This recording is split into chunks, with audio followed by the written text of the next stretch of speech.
Hi, in front of me is ZTE Blade V2020 and today I would like to show you how you can turn on auto rotation on this device. First of all, go into tab menu.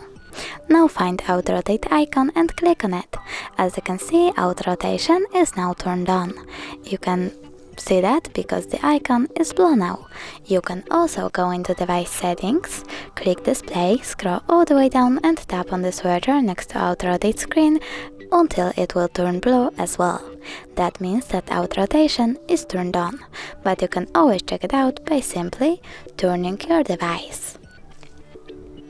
Thanks so much for watching. If you enjoyed this video, don't forget to leave a like, comment and subscribe. Bye!